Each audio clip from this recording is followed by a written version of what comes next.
I wanted to invite up our next guests that are going to do a little roundtable discussion. So we have Ruben Chacon from Eaton, our Vice President and Chief Information Security Officer. We have Brian C. McDowell, Chief Security Officer from University Hospitals. Thanks for joining us. Dr. Barbara Walker, Vice President, Global Cyber and Information Security from Lincoln Electric. And Ed Pollock, Vice President and Chief Information Security Officer from STERIS. So would you please give them a warm welcome?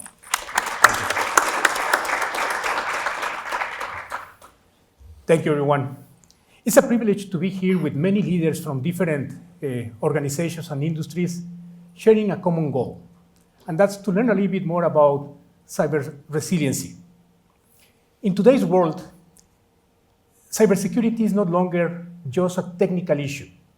It is a strategic conversation about trust, it's about adaptability, it's about continuity. Because every organization, regardless of their size or sector, now depends on one shared foundation, and that's the confidence in our digital ecosystem. Resiliency is not about living without risk. It's about our ability to adapt and recover and emerge stronger when disruption comes, and it will come. It's about transforming uncertainty into opportunity and fear into preparedness. We cannot control when a crisis will hit, but we can control what happens next. So that's why we are here today, to move the conversation beyond the firewalls and passwords and towards a mindset where cybersecurity is seen as an enabler of business resiliency, innovation, and trust. So as Matthew mentioned, my name is Ruben Chacon, and I serve as an IT VP and Chief Information Security Officer for Eaton.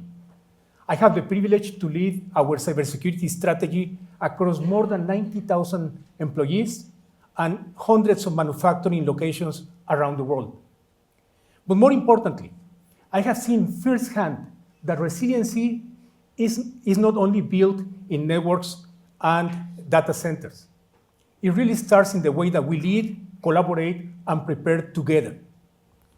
Today, I am joined by three outstanding cybersecurity leaders, CISOs of complex organizations who have an excellent experience and deep understanding and perspective of this particular topic.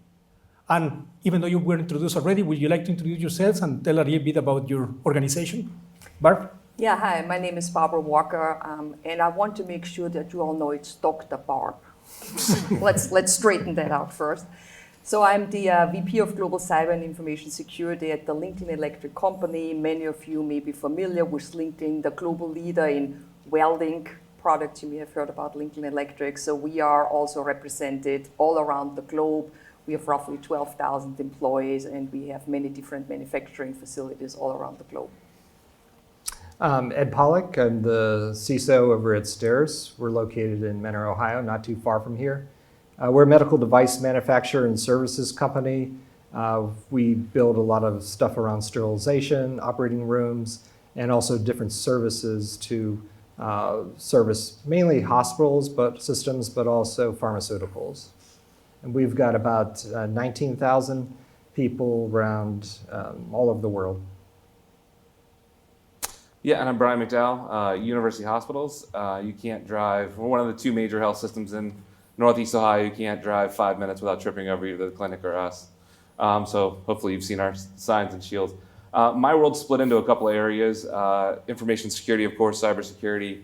I get to represent the good work of the two gentlemen sitting 2/3 of the way up there in the middle. From that, I also have physical security. So I have 170 police officers, which seems like a lot, but you have to have police officers at your hospitals and EDs given the things that come in. And I also have emergency management, environmental health, and safety. So I've learned a ton about needle sticks and active shooter preparation that I never expected in my career. 22 hospitals, 200 locations, etc. Thank you. And together we are going to explore what it means to build cyber resiliency, not just to survive adversity, but to translate this into competitive advantage. Let's get started, and I will start with a basic question. So how do you define cyber resiliency and why does that matter?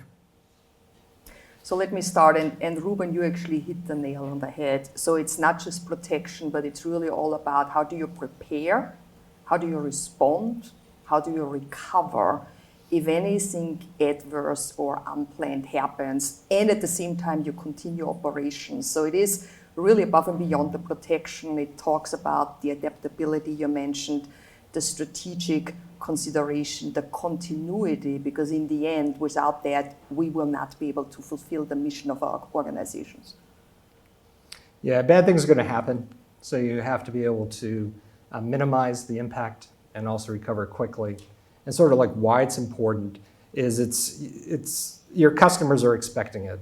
If any of you deal with questionnaires that customers get, they're going to ask you about they may call it DR, they may call it continuity planning, and whether you have that in place. If you've ever had to deal with cyber insurance companies, they're asking those same type of questions. And now you got governments doing the same thing, especially if you're dealing with Europe. They're wanting to make sure that you have, you're able to recover in case there's a disaster in order to operate in their countries. So if you don't have it or you don't do it well, you may end up having problems of keeping and retaining customers.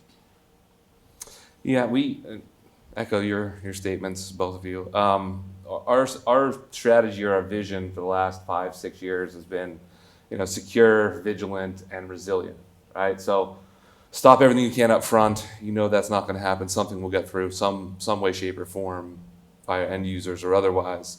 Even if it's a USB that gets picked up in the parking lot that came in. I forget the example earlier of the TJ Maxx, plug the laptop in that something isn't connected. Vigilant is being aware and monitoring everything you can possible, and then the last is resilient, how quickly can you recover? So we try and build that into every single one of our processes. I'm sure we'll talk more at length about some of the tabletop exercises and things you can do from a resiliency perspective, but yeah, that's what I would add. And why do you think that executives and the board should care about this issue? Well, if you want to have a company that remains viable, you have to care, because without resilience, things are going to happen, right? It's no longer the if, it's the when, because this is just the world we live in, and we still have obligations towards our stakeholders, whether those are the customers, our employees, our communities. There is trust involved, there is brand protection involved, there could be legal repercussions, there could be regulatory repercussions, and let's not forget revenue impact. So it is really the viability of the company that's at risk. Yeah, to me, I also look at it as from a people issue too, is why to care about it. If your companies that have been hit hard and have had trouble recovering, they either have to do layoffs or they go out of business. So I always think about, well, what do we need to do to protect it so people can keep their jobs and we don't have to impact people's lives, being able to pay the bills, or maybe we don't get a bonus because we had an incident that caused a lot of trouble. So looking at it from the people aspect, and you could use that to motivate yourself, but you can also use that to motivate other people. So you're going to be running into people that say, well, why do I have to care about DR? That's DR's IT's concern. Business continuity, they're going to still say it's IT's, but it's really the business. But try to appeal to them from a people perspective, is that they're doing it so that we don't affect the people that we work with every day. Yeah, I mean, I try and use some of the examples in the news every time we go to board meetings or senior leadership. And it's because what they're seeing in the paper, it's what they're hearing from their peers, but also to be able to relate that. So Change Healthcare was a big one for the healthcare industry to wake them up, or Extension Health, huge health systems that go down. I think, but the other thing that we generally do is, we've kind of said this a few times, and it's how can you tie it back to the people? And in our case, the people is not only our caregivers, but also the patients that are there. And so we'll say, look, as our teams are standing on the digital fortress walls, staring into the abyss that is the internet and all the attacks coming at us, we have to turn around and look inside to see why we're doing this and what we're doing, right? We're keeping these systems up and running to ensure that our doctors and nurses have all the tools available to them to help make that person better, to heal them, to save them. And at the same time, the people are walking through our doors, they're not having a good day. they're generally probably one of the worst days they're having is when they come to see us. It's not when, maybe a birth of a child, let me set that aside and in that side, but it's you're there to be healed. And so our job is to keep the systems up and running so that we can help the clinicians heal those patients and get them out the door better than when they came in. And so you tie that back to the mission and the board and the senior leaders to understand why this resiliency is so important. So what is the impact of businesses when there is a lack of cyber resiliency preparedness? Perhaps you can start now, Brian. Say that again? What is the impact on businesses when there is a lack of preparation? Yeah. So we'll probably talk a little bit more, and I have more to say on the tabletop exercise side or the resiliency side. But I think in any of our industries, becoming so reliant upon the technology, like there is a very small population of doctors and nurses that have ever been on paper. If you think about that, like everyone used to chart on paper. Yeah. And when that system goes down, they have no idea what your allergies are. I'm being dramatic. There are downtime systems and BCA devices that have your list of allergies and embedded patients and appointments and things. But in essence, you've gone from your world that tells you everything about that patient, from the last medicine they received, what time it was, are they allergic to a Z-Pack or whatever it is, and now they have to just go back to one-on-one treating that patient. So I think the lack of cyber resiliency or ill preparedness is going to lead to negative outcomes, certainly from a human perspective. Yeah, I agree. I mean, we've talked a lot about the impacts of not having it, but the effects on the company, your customers, and then also your shareholders, and then the senior leadership, because they're responsible for making sure that the company's resilient. Yeah, and not to forget, if we have resilience, it translates into other areas. Because we talk a lot about cyber resilience, but what about the resilience to change? I mean, the world we live in today changes rapidly. And so you have to constantly adapt. And in order to adapt, you have to be resilient. Whether it is, well, all of a sudden, AI has made an emergence, and how we are going to do our jobs is going to change. Well, it requires being adaptable. That's part of resilience. And so the companies that can resiliently adapt, they have a competitive advantage because they will be able to more quickly react. They will be able to more quickly take advantage of new trends because they have the processes to deal with that quickly and effectively. So do you have any examples of companies that have gone through this without preparation and what the results were? Where to start?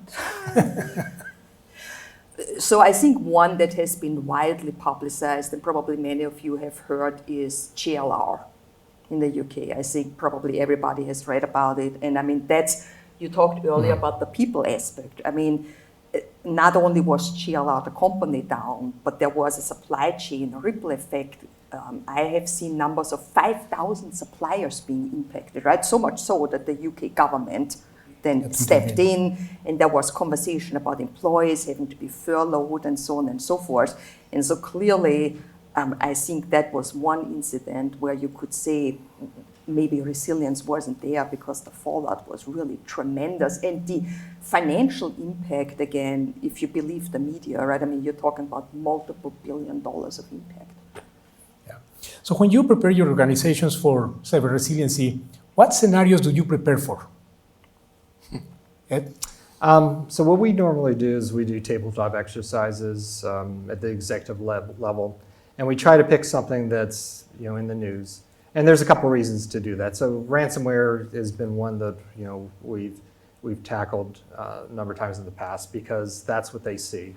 That's what the board of directors see. So you're going to get asked, have you done a tabletop on ransomware? We also saw the same thing from if we do a one-on-one talk with a customer, sometimes they'll ask us about that. And definitely the cyber insurance will ask about that. So we try to do something that's in the news that gets them excited and they get thinking about it, because more than likely, if you're going to get hit by something, it's probably going to be something that's major like that. But I don't care too much what the subject is, because the real benefit on the tabletop exercises is that thought process of walking through the problem And whether it's a ransomware attack or maybe it's some other type of outage, you can use the same type of skills that you learned working together during that tabletop for ransomware and it translates over to other things. So the important thing is not necessarily what the subject is, but it's more of actually going through the process to learn to, to be prepared to deal with an outage. And it's going to be an availability outage more than likely.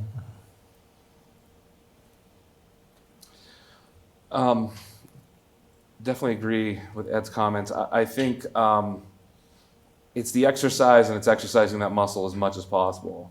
I'm guessing most people in here don't feel like their teams are flush with resources. We have plenty of expertise and time to do these things, but it is really important to do them.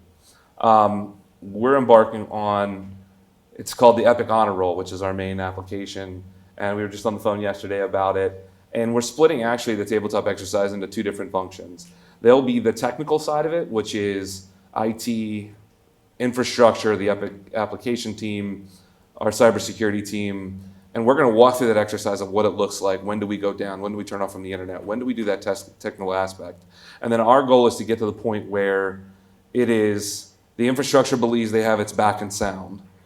Data quality is good. There's no corruption. And the information security team decides that we have a clean environment.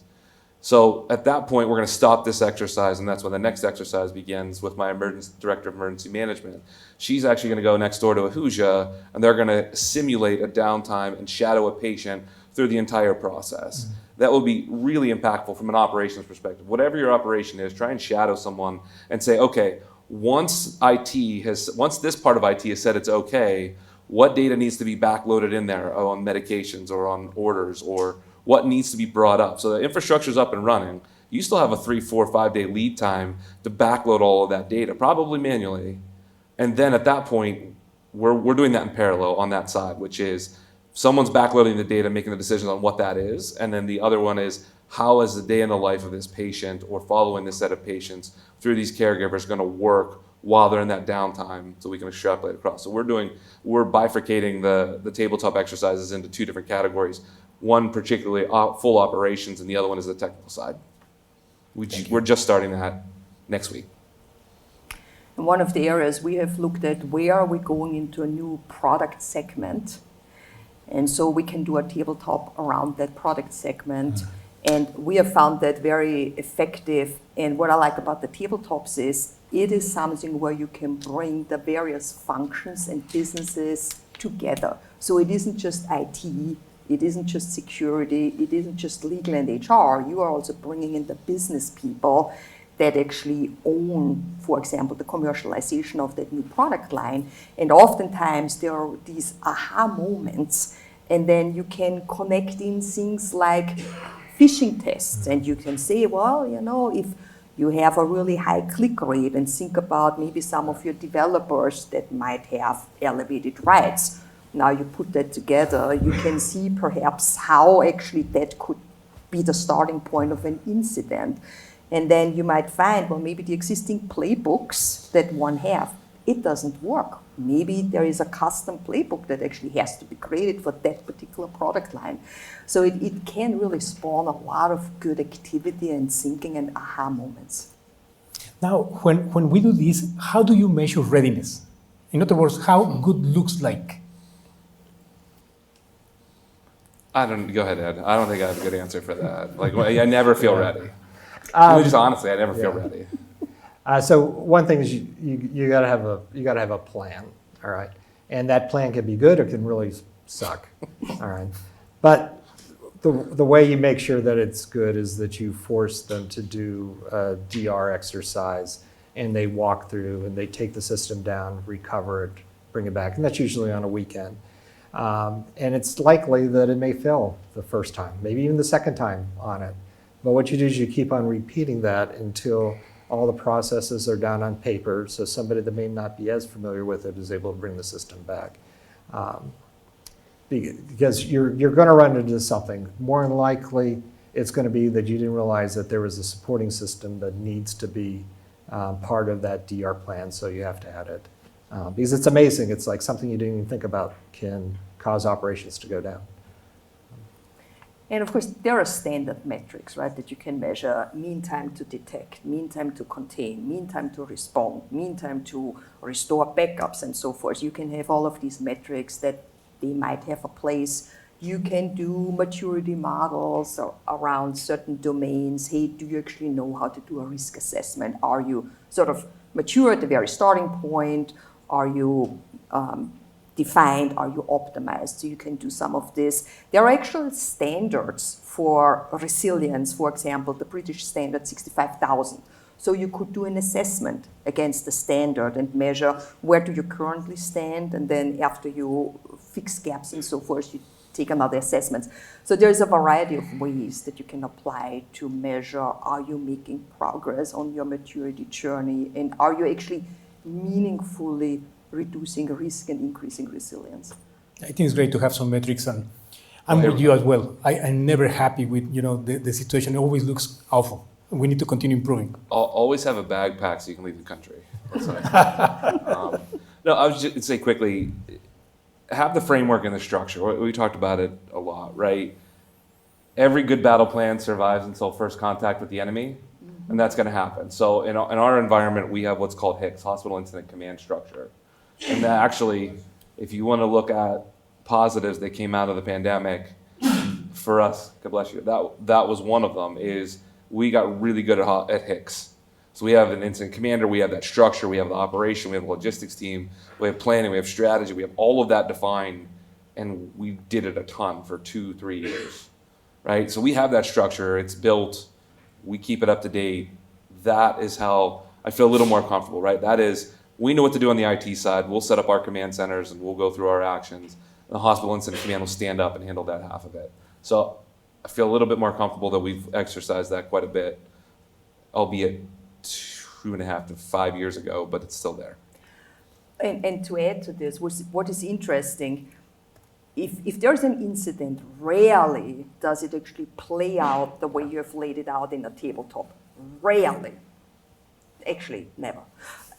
So what you want to do is you want to have the playbooks and all that in place to cover the 80% that are probably going to happen. So you have actually time available for the 20%, which is going to be the unexpected. Because there is going to be the element of you have to think on your feet, you have to pivot, you have to come up with solutions in the moment. So the 80% you can prepare for, you got to have that pet down. And we can control what we can control, right? Yeah. So there are situations where I have seen people are not ready to, we practice response, right? But sometimes companies do not have this program management office for crisis. Who's going to be doing what? What is going to be tracked? How is going to be tracked, right? Those type of things are very important and can be prepared before the actual incident. But we only have so much budget, right? Yeah. Where do you think organizations are underinvesting? It's hard because I'm sure we'll all have different answers, or we could all give a different answer depending on what the other says. I'll start with infrastructure. I think people, yes, always start with throwing technology at a problem, and there's a lot of people and process that go along with it. I think I'll save people and processes for you guys, or we would use. But I think there's a lot of great technology out there, and even if you've bought it, I'm not sure it's implemented correctly, right? Know all the features and functionality you have inside of those systems. I do see a lot of underspend in infrastructure. There's a lot of wailing and gnashing of teeth on, what do you mean the infrastructure costs $22 million a year to refresh, depending on the size of your organization? Well, that's 3 to 4 years on a laptop. It was just talked about earlier. 5 years on a network device, or server. Is it 7 on a network device? That's the built-in spend. Do we really need to keep 2, 3, 4 copies of this? Do we have to keep an air-gapped and an offline version? Those are difficult discussions to have. So I'll start with technology, whether it's underspend or it's underutilizing the tools that you already have in place. Yeah, and I'll talk on the people side, is that the people that have to make it happen, their time is being, you're competing with projects that they have to get out there, applications they have to build, those type of things. And now you're coming to them and say, hey, I want you to plan for something that may or may not happen. And they're on deadlines. So I think investing in the people's time and getting dedicated time for them to work on resiliency is it can be difficult to get that. The other area is more and more companies are going to cloud-based applications. In the past, IT departments have been very good about building resiliency on on-prem systems. We do HA, we have DR sites, and we rely a lot on cloud systems to do the resiliency for us. And they do it, but sometimes that even fails. So taking time and planning is, how do you recover if a cloud or SaaS system goes down, so that you can continue operations without it? Now, fortunately, at least what we've seen historically is that they bring them up usually within a day, other than Change Healthcare. Yeah, that was bad. It impacted us too, even though we're not a healthcare provider, but our customers had difficulties paying because they weren't getting reimbursed. I'll bet you half of healthcare could only spell change and didn't know what they did. We don't use them primarily, but they had downstream impacts on a ton of them. We didn't even know who change was, but they're huge, integral. So I'm going to cover process. I'm a big proponent of process, and I see we do underinvest in process, both from the perspective of what are those key business processes that the company really needs to operate. What are the processes that we are using during a crisis? Oftentimes, especially in manufacturing, we may look at the processes on the shop floor, for example, because we have to manufacture. But what about how do you do payroll if your payroll system is not available? How do you manage your financial obligations if your banks cut off the interfaces to you because they don't want to get what you have? What if you have suppliers that cut you off because they don't want to get what you have in your environment? All of a sudden, what if you have to go back to pencil and paper, not just on the shop floor, but across the board? How are people going to be prepared for that? Not just for 24 hours or 48 or 72 hours. What if you have to run manually for 100 days or longer? People don't think about that. There is this notion, IT has it covered, ITDR, right? Oh, it's going to be up like that. No, you may not be up that fast. You may need to actually run in a degraded state for a long time. The people aspect of things. How do you handle shift work? You may have to have shift work for weeks and months on end. How do you manage that? So there is a large process component and a people component. All the thought process that we need to have in this case, right? Sometimes I see plans stored in the server, but the server can get ransomware too, right? So you have to think about all those details about how you go in case of something gets really across all the company. You were saying. No, I was just going to say, Barb, your CFO's full-time job is signing checks at that point, all day long. Oh, and by the way, my favorite is crisis communication. It starts with, let's inform everybody via email. That makes the critical assumption that your email is available. What if your email is not available? What if your virtual Microsoft Teams, Zoom, whatever is not available? How do you communicate with your employees, with your suppliers, and so forth? Even among the team, right? Yes. You might not have a communication there. You start using WhatsApp or something. Yeah. So where should organizations start? What is the first step to strengthen the cyber resiliency tomorrow? I think recognize that it needs to be focused on. Right? It is something that is not just an operational issue, it's a strategic issue, and it's a company-wide issue. So band together, look at it as something where all the business lines, the functions, IT, security have to come together. Look at what's the baseline, right? Where you're starting from, identify gaps and go from there, and leverage your suppliers. I mean, I really appreciated Stephen from Siemens talking about what they can bring to the table. We all have a plethora of suppliers that we are working with. They can bring good things to the table, and in crisis, we will need them. So establish relationships with the suppliers and make them part of the solution. For me, it's assigning the responsibility to the team or the person that owns the resources that is going to have to do the recovery. So in our case, we have a infrastructure and operations team, and they own disaster recovery. They also got dedicated people that they're part of our DR office. So you have the responsibility with the people that control the resources, and then you have an oversight that makes sure that the plans are done and the plans are tested. And then from an IT security perspective, we're more of like making sure that it happens from a high level. But if it was just given to me to make sure that it's all done, then they're going to I would be afraid that those resources wouldn't be as dedicated to doing it because that wasn't their responsibility. So that's where I'd start. Yeah, I mean, I'll just say go back to the basics on everything, right? So I know we had this conversation earlier today, but if I said to most people in this room, in a hospital setting or in healthcare, everyone knows that washing hands is the best prevention for stopping the spread of infections. It's the same thing in cybersecurity, right?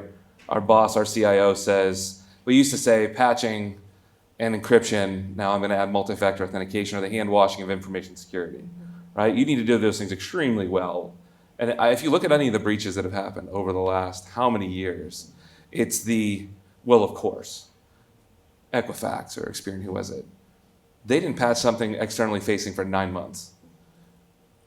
So when you said it's not if but when, it's but of course it's that version of it too. If you don't patch something that's externally accessible, now if it's a 0 day and it came out 11 hours prior, this is what happened to F5, right? F5 they got compromised 2 years ago, and the nation state actor sat for 13 months and waited.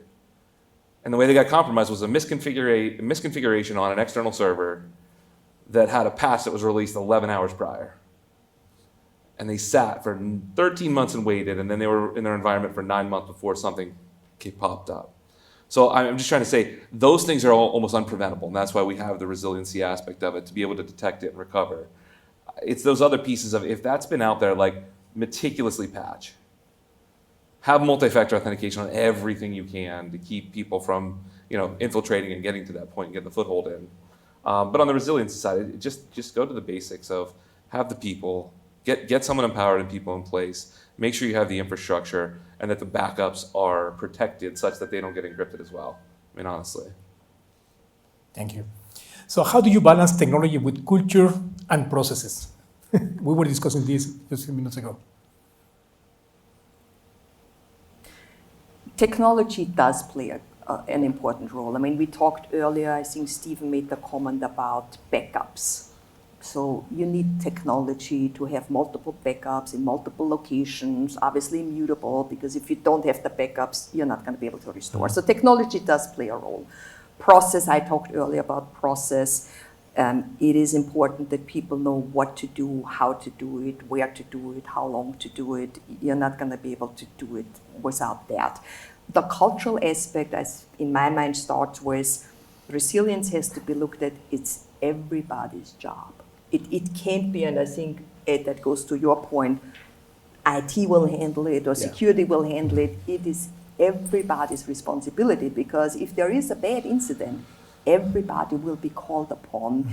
And I think we all, certainly myself, I would want my organization to be viable because that's my paycheck. So selfishly, right, I should actually be motivated to carry my load, and that applies to everybody in our organization. We always talk about the what's in it for me. Well, don't we all want to get paid? Don't we all want to be able to put food on our families' tables and so forth? So it is a shared responsibility, and that's where the culture comes into play. I think there is still maturity to be had to say, look, everybody plays a role and everybody has responsibility. So this got me thinking about 27 years ago in October, I started at STERIS. All right, we've been fortunate at STERIS is we've got a lot of people that have been there quite a while. And at that time, I was responsible for the enterprise systems in the data center. 2 weeks after I started, we had a major database corruption. We were down, our ERP system was down for like 3 days. And the other person that now is my counterpart that runs the infrastructure side, we were side by side working this. He had started maybe 3 months before I did. And Stairs at that time was maybe the 10th of the size it is now. We were very small. And over those 3 days, it really beat into us the importance of being able to recover. And I think that between the two of us, that we definitely want that culture in place, that it's important, and have multiple ways to recover. Don't rely on one. Maybe don't rely on two. You may need 3 or 4 ways to recover if there's an issue. I kind of laughing when you're talking because when I open my jaw like this, I can crack it, and it was all because of those 3 days and the stress involved in that. So that's also a reminder that the culture of resiliency is important because it can also have like physical effects on you too from the stress.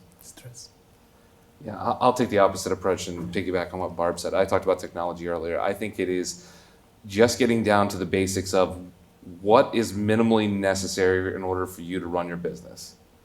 Forget the technology, right? You're going to have to go back to some level of paper or some process that allow you to still manufacture your widgets or still be able to deliver this to your clients. Figure out what that most important piece is and what you minimally need to run that, and then protect the heck out of it. And if you can't, how can you run without it from a technology perspective? And one other point on the people side of things, we can have the grandiose paper and pencil and strategy and so on and so forth, but in the end, people is what make it happen. Right? All of the manual process and so forth, we need people, we need to keep people motivated. We have to not lose sight of the human element. And if, for example, there's a prolonged incident, thanking people. I mean, something as simple as not taking it for granted, right? Being thankful, celebrating little wins. So important to keep people motivated because a lot of it is for the long haul.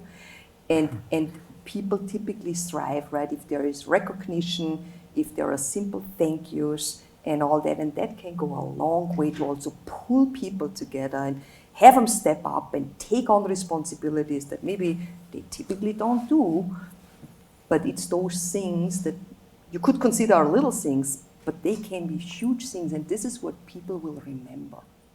Yeah, and typically it's important to consider when there is a prolonged issue, how many people are holding knowledge on one particular area that nobody does, right? They cannot work 24/7. Yeah. So think about those backups in terms of people that we need to have in place, right? Because they will not work 24/7, all weeks or months that are going to be needed. That's an important point. Thank you. So looking ahead, what emerging trends or challenges in cyber resiliency should our audience be prepared for, and how can they stay ahead?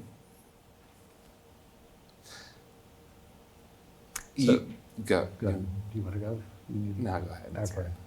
I talked a lot. I had mentioned before is the cloud services, and preparing, making sure that you are able to continue to operate if you lose those services.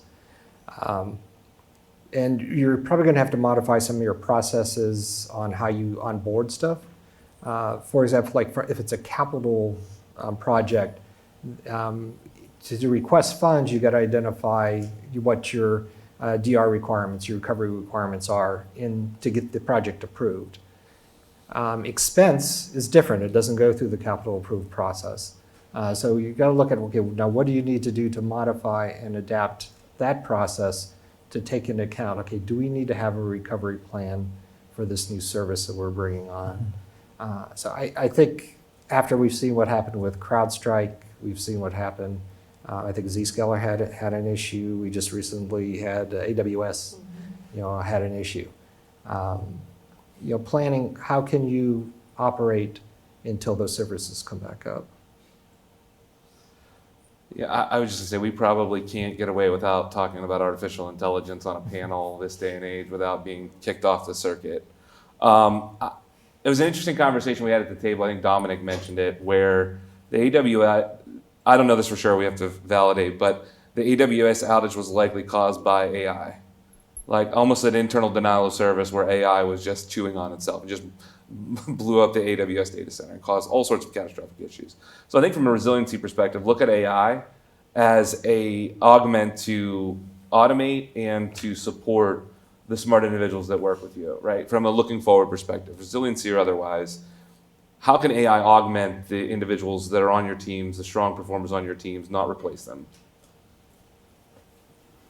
Couple of other items, the regulatory complexities. So Stephen talked earlier about the EU Cyber Resilience Act. I think that explains itself. Very large, complex requirements that come with that. And Europe is taking a lead role. It reminds me of privacy. Europe with the GDPR, right, set the tone saying, enough, we're gonna regulate how personal data is going to be handled. And it's the same now with resilience. With all of these attacks and so forth, Europe is basically saying, okay, we're gonna now regulate it, and they are in essence gonna set the gold standard. And so there's gonna be more of that. I think now that Europe is going that route, more regulation is going to come out of it.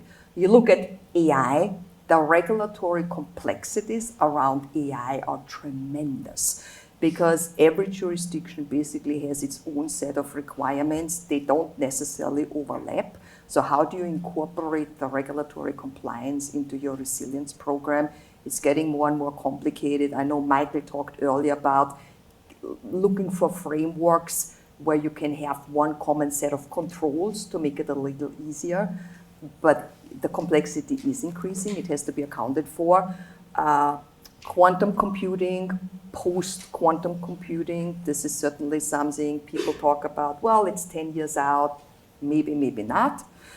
So that is something that has to be factored in, particularly for harvest now, decrypt later. How do you prepare for that? That is a multi-year journey to be ready for that.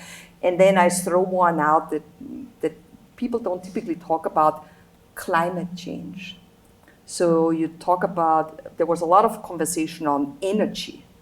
Well, with climate change and erratic weather behaviors and temperatures, it is putting more strain on electrical infrastructure.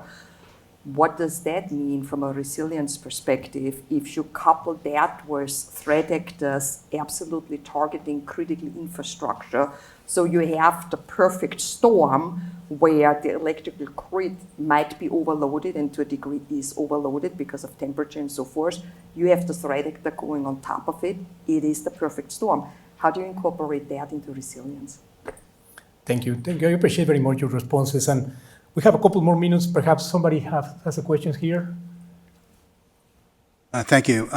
Great panel. So as the threat actors get more sophisticated in social engineering, how worried are you about insider threats through bribery or maliciousness?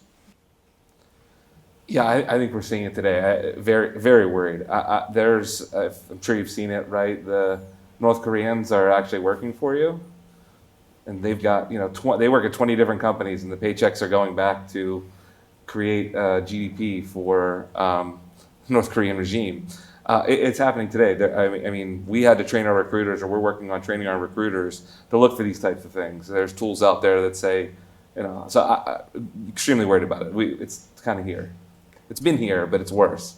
Yeah, the IT worker is something we're also concerned about. We partner with HR to make sure that to develop processes and procedures that help eliminate or minimize that as being able to happen. Now, the harder one is going to be that you got an employee that's already been vetted, but then they've been bribed to do something malicious on it. And I think a lot of that you're going to have to you deal with limiting their rights to only have access to what they need to do, and then of course you're going to have to monitor, through your SIM and other tools, and hopefully the AI components within the SIM start to advance so that they can be very good at behavioral analysis. Yeah, and it's interesting. I recently read an article, and sort of the headline was from sender aware to context aware. And Steve actually made the comment earlier, when he talked about the SIM, that we have all of these different sources and the logs, but if you don't look at them in aggregate, you might actually miss things because you don't have the context. So I think having the right tools, looking at the data in aggregate to see the context and the behaviors that may indicate, well, maybe there is insider threat, or maybe there is somebody impersonating the North Korea fake IT worker threat. I think the contextual element is becoming more and more important. Well, I want to thank you, Brian, Ed, Barb, for your participation during this panel and addressing this audience as well. Thank you. Thank you, everyone.